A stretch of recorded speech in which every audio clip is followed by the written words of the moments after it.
how do I understand a little bit of connecting the dots from where you started to where you are today.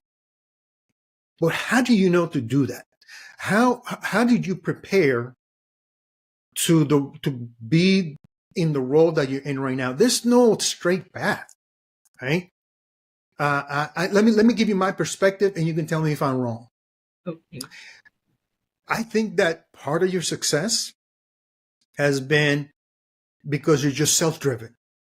No one needs to push you, and that's number one. The second key to your success is that I believe, at least in the roles that I've seen you perform, you care. It's aligned with your values. It's aligned with your personal mission. Your professional role is aligned with your personal role. That's what I believe. And the third thing is that, and I'm just going to say, I believe that you created these opportunities. I don't believe that these opportunities, I don't think that these seats existed and you sat on them. I think that you had to build a chair before you could sit on the chair. So am I wrong? No. No, I appreciate you summarizing it that way because, yes, although I work in a very, right, I guess traditional, if you will, right, in this formal setting of higher education, very entrepreneurial. My experience has been very entrepreneurial in that sense, where I have learned and I enjoy building, right, creating, and scaling and sustaining. Like that has very much been my experience at UCF. I was the founding president of our Latino Faculty and Staff Association, which many of you may know as an employee resource group, because we understood the importance of, at the time, this was in 2015, I want to say, understood the importance of having an organized and informed presence, right? Having a platform in support of, right, the community, with my role and my office and now my team, right, and all these different grant projects and partnerships that we have, right? They did not exist before, and so poco a poco, little by little. Certainly, making the case for why it's important and why we need to do this and what is the benefit for doing something like this. And so there must be a catalyst, right? Like someone must ask the questions, someone must start the process. But I'm also very grateful that, my colleagues and leadership, they got it, right? They understood and they wanted to support and they wanted to contribute. And so no one can do anything alone. And I'm very grateful for that support for our community overall, and how it's inspired everyone to do un granito, right? To add the little granito, a little bit of to be a part of the big HSI mission, HSI picture. So, but I would say that I've always been driven, and I've always asked myself, like the way I said before, what's next? What else could we do? And that continues to be the case. Yeah. So you have that, which is super important. That's 80%, right? Of the drive, the desire, the alignment. That's 80%, and you're showing up, right? That's 80% of the game. The other 20% is, what don't I know, and how do I find out the things that I don't know to be successful? So, how do you continue to be on the front end of your profession? How do you continue to lead your team? Do you believe in do you have mentors? Do you believe in having mentors, and do you have them? Let's start there. Oh, yeah, several mentors, that serve a different purpose, right? And, Yeah. and kind of along the way, you pick up some mentors given kind of what the need is, what you may have going on. Yeah. So, but grateful for several mentors that have helped me along the way, and in different ways. I don't have a concrete answer for you, because I feel like a lot of the things that a lot of the things that have transpired in my life, I mean, I don't, it's so, I don't want to say that they happen by chance, right? But if you are, in my case, I do know the importance, and I understood early on the importance of showing up and asking questions and following up, and being vulnerable, right? Like, it's okay for you to share or to disclose that you don't know something, and Hmm. that's encouraged, right? And that's Yeah, big encouraged. time. A lot of people prefer not to, you know, they would rather find a way not to disclose that they don't know something. But I I have I've been vulnerable, right? There's this certain level of vulnerability that I've allowed myself to just share, I don't know and I need help and I'd appreciate your guidance, and where can I go? Who should I speak to? So that's always been a natural part of my process. And different people have come into my life along the way, right, to provide different types of guidance. And so I'm grateful to all of them. That makes sense. It makes sense. Not everyone processes differently, right? Or learns differently. And it's not the same way for everyone. So some people are more, I need to have a mentor for this and this and this at this time. And others is like, I'm discovering what's going on. I'm creating something new that has never been created before. I don't know what I don't know yet, but I'm going to go as far as I can go with what I know and then figure out what I need next. And when I need next, I'll look around me. Who has that? Who has that information? And be vulnerable to use your word, not your world, your word about, and listen, there's something I don't know.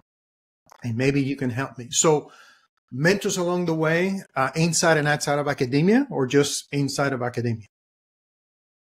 Inside and outside, I think, so of course I will give you a shout out, right, as my life partner. And I think our story it's very interesting, right, because knowing your background, right, as an engineer and as a business owner, and then myself as a higher education professional, right, we operate in two different worlds, and I think we learn from each other and benefit in different ways from each other. So that's, I highlight that because sometimes when people hear mentorship, they may think of it in a very specific way, right? And so mentorship for me is people who truly care about you and will do whatever they can, to pour into you, right, in whatever way will benefit you. And so, it could be family members, it could be Yeah. friends that help you see a situation through a different light. It could be formal, right? Formal leaders in your structure where you work that are doing a job that you would like to do in the future. And so there are very specific questions and skills that you would need to do a specific task. So it could be very formal in that sense as well. But I've always viewed mentorship, and have benefited from it in so many different ways. So think outside of the box, right? So because everyone has something to contribute, Yeah. everyone's something to contribute. So that's really important for me. So that's been a piece of value throughout your journey, having different mentors at different times that can help you along the way. And that's an ongoing process, right? You don't know everything that you need to know right now. Even about the job that we do, we don't know everything that we need to know right now. We're always growing. So understanding that, understanding where you've been, understanding your journey, understanding the team that you're leading, the projects that you're leading, why that's important. Before we close out, well, no, I'm not going to close that out yet. Let's talk about knowing what you know, because you and I have a different lens, right, for some things, for a lot of things, and we're currently celebrating Hispanic Heritage Month. Okay, without going to, I'm not going to give it too much of preambulo. I'm not going to give it too much of an introduction. I want to understand, and I want to hear your position on what Hispanic Heritage Month should be? I want to hear because I'm interested. I appreciate I appreciate the question. I appreciate the question. I find myself reminding um, reminding everyone, right, that I come in contact with during this time of year, right? Of course, we hear, right, Hispanic Heritage Month, or Hispanic Heritage is every day, of course, right? But for me, I choose to focus on contributions, right? So for me, I've always found it interesting how there are other history months. There are other history months, and it happens to be that our month is Heritage Month. And so for me, I do whatever I can during this time of year to highlight contributions to the United States. Yes, our cultures are beautiful, and the music is wonderful, and it gets you in a great mood, and the food is delicious, right? And yes, we're happy and vibrant, right? We have also contributed significantly to the history and the achievements of this country.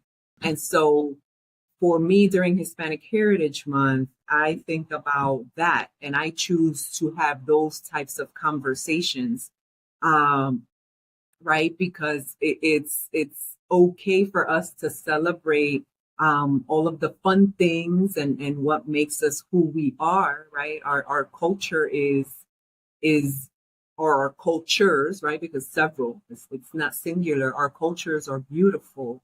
And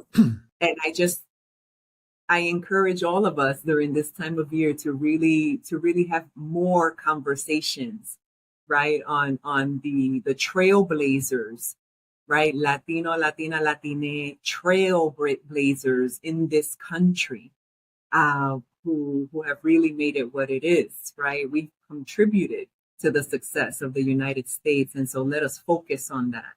Um, and so that's my take. That's my take on it.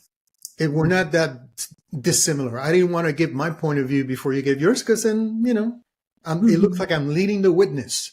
Yeah.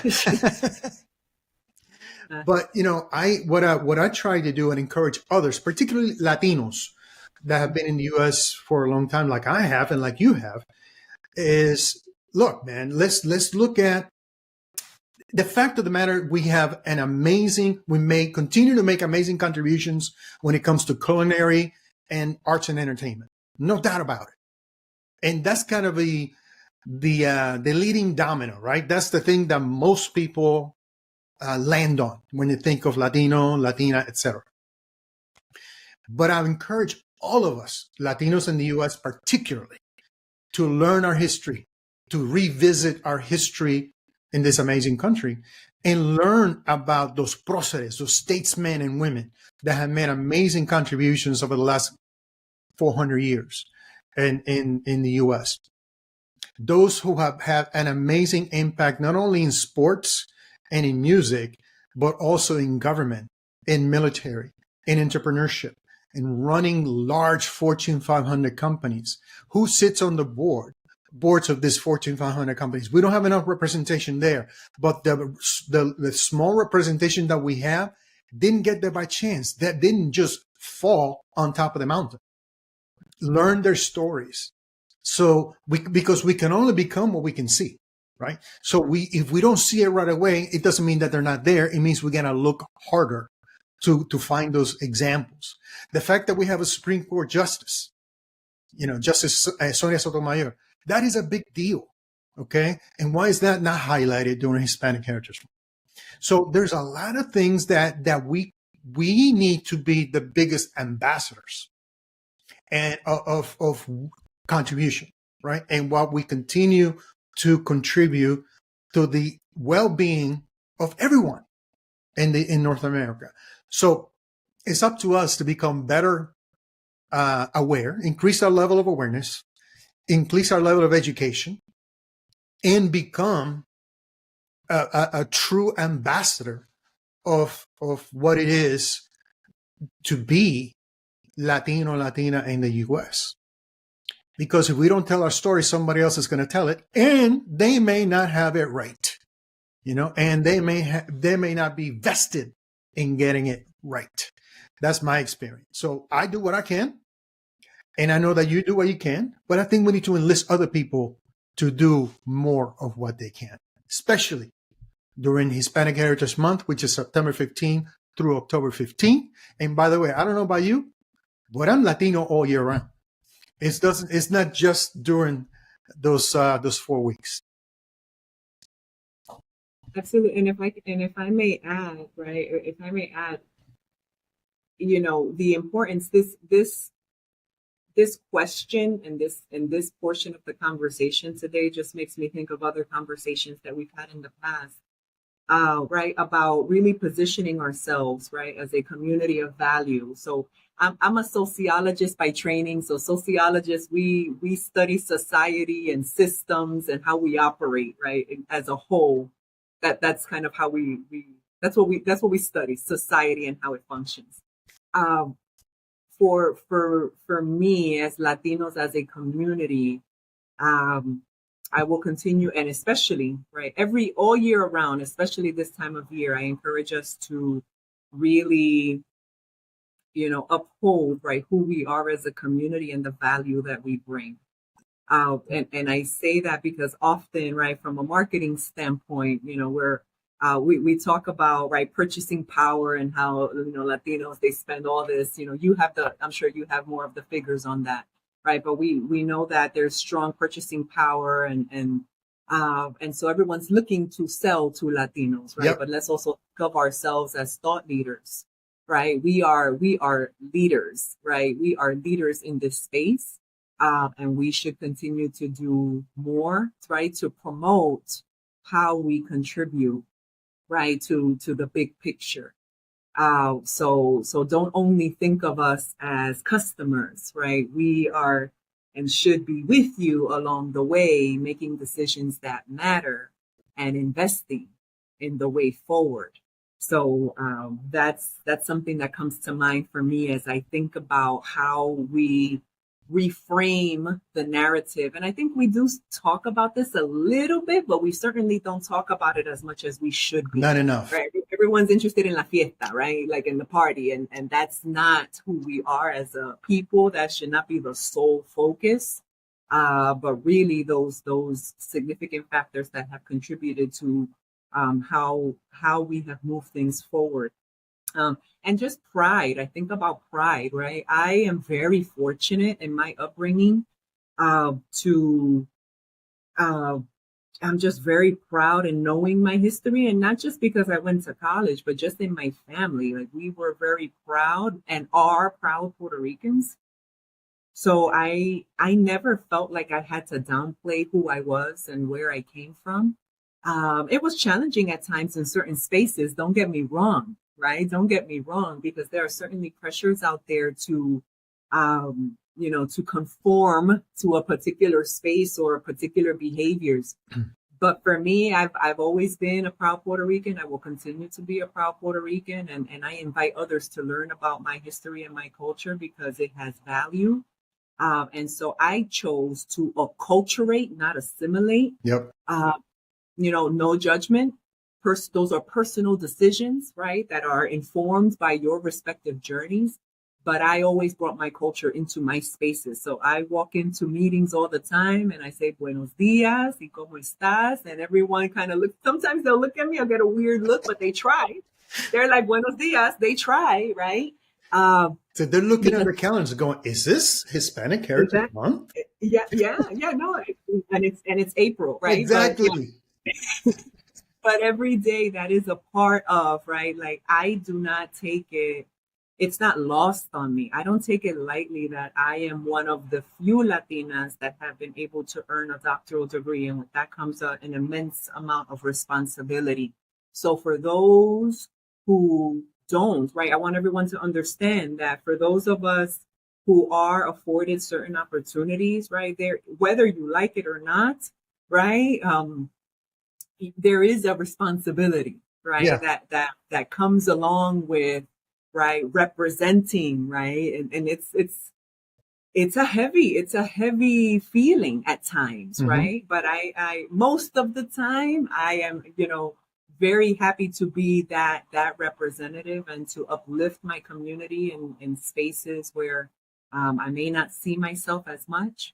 But that's just that's part of the gig, right? Like not just because of my role, but that's who and I'm proud. Like I'm proud to do my best to represent the best that there is about our community. So I'll stop there. But pride, I encourage us to keep that in our hearts and very present in our minds. 100%. And just to kind of as a point of reference on the business side, on the economic side, I agree with you 100% that when somebody else tells the story of Latinos in America, it's usually about how much money we buy, how many products and services in the trillions of dollars annually we purchase, and we call that the Latino GDP, the Latino gross domestic product. And if we were our own country, Latinos in the US would be the sixth largest economy in the world. But it's about consumption. And the conversation is not often enough for my comfort about partnership. Don't look at me as a consumer alone. Look at me as a potential partner because I do contribute, I do produce, I don't just buy. And that's the challenge that I face each and every day in my world, right? So highlight contribution and impact versus consumption. I'm not saying consumption is not good. It drives the economy, right? 2/3 of the U.S. economy is consumption, and we're a big part of that as a Latino community. But there are other multifaceted, Latinos and Latinas. So I understand your point of view on Hispanic Heritage Month. You understand mine. I think we just gave everyone another data point, and they can make their own minds on how what their next step is going to be. I would encourage you to take the next step and look beyond what you think you know at this point. There's always more to be learned. Now, as we start kind of winding down our conversation today, we talked about the past, we talked about the present. What's the future? What are you working on now that is of relevance, of impact, and excitement for you? I appreciate this question to wrap up in this way. So I mentioned before how I found myself building, creating, right, scaling, and sustaining. So we're now at the point of scaling with the launch of the Florida HSI Consortium. And so you now know, if you didn't know before, you now know that UCF is federally recognized as a Hispanic serving institution. And some other institutions that you're familiar with are also HSIs like Valencia and Seminole State in our backyard. So the next step is that partnership, that collaboration amongst the 30 HSIs that I mentioned before in the state of Florida.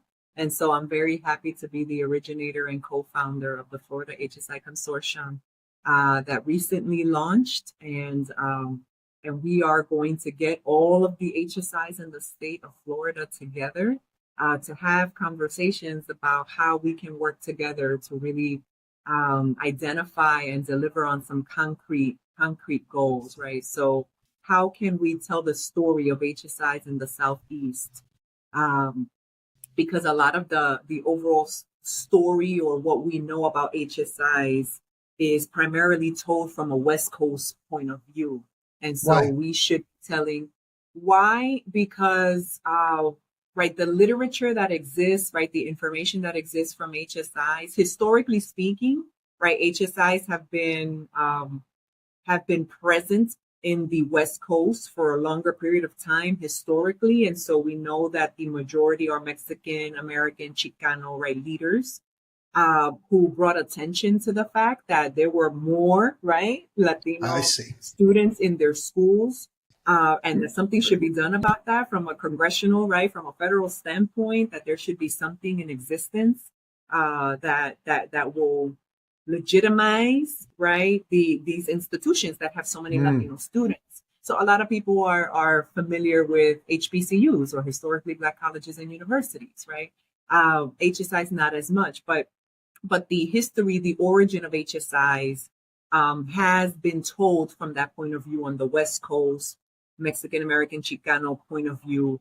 And now more and more as time goes on, we have a lot more HSIs on the East Coast. But that story is just not as is just not as prevalent, right? We need to get more of our stories out there to provide the perspectives of the students that we serve, which are primarily of Caribbean, right? Puerto Rican, Dominican, Cuban. At UCF, we have a very large Colombian and Venezuelan population. And so let's tell more of those stories and understand the experience of those students and how we can serve those students. So that's one thing. The other thing is funding, right? So we are stronger together. And so as the number of HSIs continues to increase in the country, that doesn't necessarily mean that federal allocations are growing along with it. Automatically, right? More money automatically. You would think, you would hope, but no, that's not the case. So HSIs continues to grow, funding does not. And so that creates additional competition, of course. And so how do we work together to bring more of those dollars to the state of Florida? So that the consortium will have those conversations so we can come up with a plan or strategy on how we could pursue additional funding. And many other things, right? How do we scale our partnerships with industry, right? And so as it relates to the folks that are listening to your podcast here, like, how do we work with you? How do we work with you? Like, how do we support each other in that process, right? Small businesses and industry across the board. So yeah, so that's what I'm excited about. And we have our executive committee. What I'm really proud of is our executive committee has representation truly across the state. So UCF is representing East Central Florida. Hillsborough Community College is representing West Central Florida, if you will. And we have Miami-Dade College and Berry University in South Florida and Tallahassee State College in the north. Right. And so truly a statewide collaboration and effort. So more to come on that. So that's a bit of a heads up, if you will, because the announcement is coming up soon. That's awesome. Congratulations on that. And I will tell you that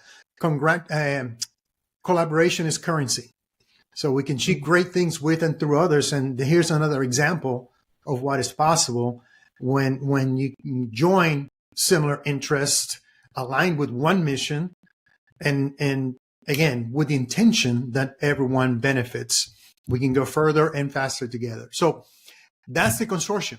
That's the new thing. That's the latest big project. And by the way, and I know this because I know a little bit of inside information. This is in addition to everything else. You didn't just stop working on everything else to focus on this. This is no? Oh yeah. No. This is definitely in addition to story of my life. Story of your life. Story of my life. Yeah, that's right. Story of our life. That's right, because you do get to hear about a lot of this, and you get wrapped into some of it as well, right? So yeah, this is in addition to. I've always asked myself, what's next? What else can we do? And sometimes I put myself in really interesting positions, right? But it's all worthy of the cause, right? Like it's all necessary. So somehow it gets done, right? And some days are better than other days, but poco a poco we get it done. So yeah, one step at a time. What is it? People say, he says, paso corto, vista larga, small steps, long vision. So, and that's how you just keep grinding. Through the good and the bad days. I mean, every day is good. Through the good and the almost as good days, right? Less good. So we talked about a lot today. I wanted to ask you one last thing.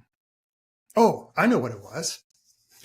So understanding now the journey, and the journey continues because you have a long way to go and lots of other, mountains to climb. No, 14 years into it, or 10, how many, a decade into your career, or a decade plus into your professional career. Is there anything that you wish you knew sooner, like earlier in your career than you know now?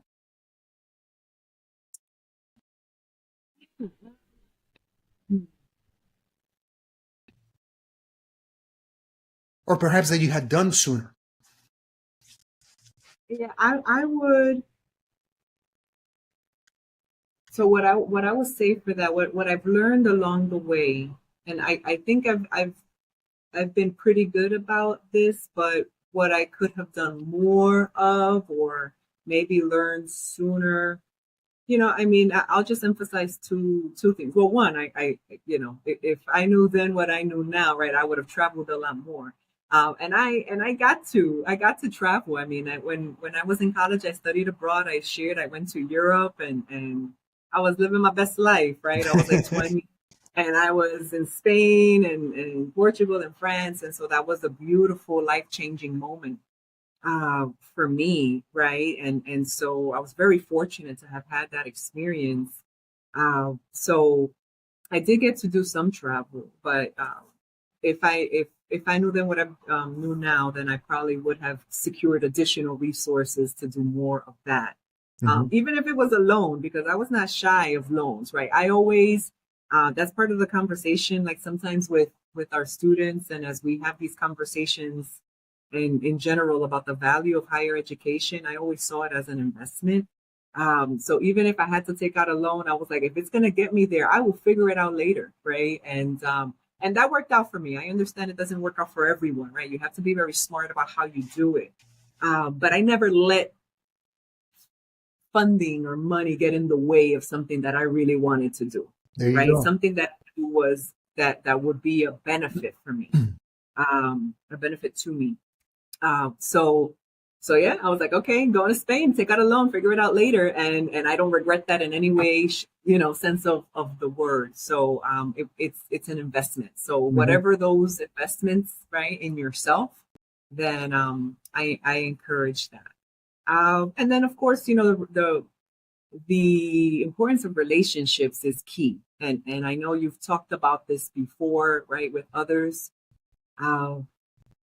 It's central to everything that we do, right? It's central to everything that we do. And perhaps, back then I could have pushed myself a little more. I'm an introvert by nature, right? I'm an introvert by nature. So I'm friendly. If you start a conversation with me, I'll certainly, respond and engage. But I'm not the biggest, conversationalist out there. But the importance of really getting yourself out there and telling your story, and I think there's a bit of a cultural piece, right? You try not to share too much of yourself because you're worried about how that may be perceived. And so out of a form of respect, I think we're sometimes we're taught to just, be respectful and don't overshare, etc. So when I was younger, then I would just say that. I don't want to do that comparison of, then and now, but what I've learned is that it's the importance of relationships, because they're really core to everything that we do. And if you are an introvert out there like me, right, or a functioning introvert, I don't know how they want to call it, right, because I certainly do what I need to, right, to be successful in my role. But my comfort zone, right, is much more, it's kind of to myself. So I know that that's important, and I continue to push myself, and I would encourage all of you to, continue to nurture, right, relationships as best as you can, because they're everybody wins, right? Everybody wins. Pour into others, and then they can pour into you, and we all move forward together. Yeah, I think that's been a common denominator in all the episodes that we've done through LatProXperience, relationships. And it sounds cliche, but it's not cliche. It's just that important. And that's what everyone, at some point during the conversation, they touched on that. They value relationships. This is what I was able to accomplish because of relationships. This is a value that I was able to bring to the marketplace or to my environment because of relationships. These are the things that I've learned because it all ties to people. It all ties to people. So it's worth reminding everyone of the value of building meaningful and reciprocal relationships of high value. And these are not one and done. This is an ongoing process, because the one thing is to open the relationship. The other one is to nurture the relationship, expand the relationship, and continue to take care of that relationship throughout their career. And, nothing wrong. Introvert, extrovert doesn't matter. We have to do the things that we have to do to hit the target. And you have very specific targets. So that really, and we talked about this in private, they don't care if you're introvert and extrovert. If you want to launch this consortium that's never been done before, it doesn't matter if you're an introvert or an extrovert. You are who you are, and you get things done the way you know how to get things done. So anything else that you want to touch on before we wrap this thing up, Doctora? No, I appreciate the opportunity to share, right? To engage and with you and your audience. And so, no, I just want to wish everybody the best with what they continue to do. I would encourage, right, positive mindsets, right? Focusing on the good, focusing on what's going on, that's going well in your lives, that will carry you through any of the other stuff. So if positive affirmations are your thing, just be good to yourself, right? Talk yourself up to yourself in the mirror, right? And encourage yourself, because if you if you don't believe in yourself, right, then that trickles into other areas of your life. So do the best, right? Be your own best cheerleader, and then others will follow. But that's important, right? Because I think we can be very hard on ourselves at times, and we can get very distracted by the things that we haven't done, or the things that we missed, or the things that we did wrong, right? That's just part of life. And I'm a very spiritual person, so I think that everything happens as it's meant to. Everything happens for a reason. And so just continue to do what you do. And if it's not working, then do it in a different way. but keep at it, I guess is my point, right? Just keep moving forward, keep up that momentum. And we wish you the best. So I appreciate it. Thank you. No, thank you for doing this.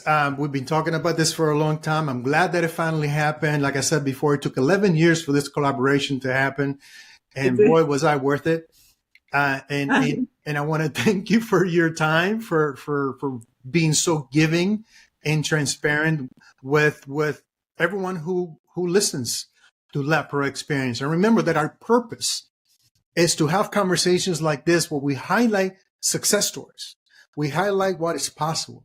We highlight all the great things that are happening, primarily in the entrepreneurial space through the Latino lens. But we also want to highlight Latino success in all areas of life. And today we've had the one and only, la doctora, mi doctora, tu doctora, Dr. Cyndia Morales Muñiz. And I'm going to make sure that everybody knows that you are one of the most dangerous beings out there. What that means, because you're a DEP Latina, that is the driven, educated, and powerful Latina. So I'm proud to be your husband. I'm proud to be your partner. And thank you for being here today in LatProXperience. If everyone liked this, if you got some value out of this, make sure you hit the like, subscribe, share it with your friends and family. It's important that we spread the word that these things are happening. You cannot become what you cannot see.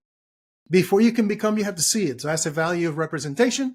That's the value of exampleship. That's the value of being that person when nobody's watching. So make sure you subscribe. We are in all the platforms: Spotify, YouTube, Facebook, Instagram, whatever. It's everywhere. You have something else to say? Yeah, no. I mean, you can't close it out. I want to say that I'm incredibly proud of you. I'm incredibly proud of what you're doing, right? To spotlight, right, all of the amazing work that we're doing as a community. So I'm proud of you and everything that you are and everything that you do. So I'm proud to be your wife. And now you can close. Very good. Listen, nothing else needs to be said. Have a great rest of the day, and we'll see you soon.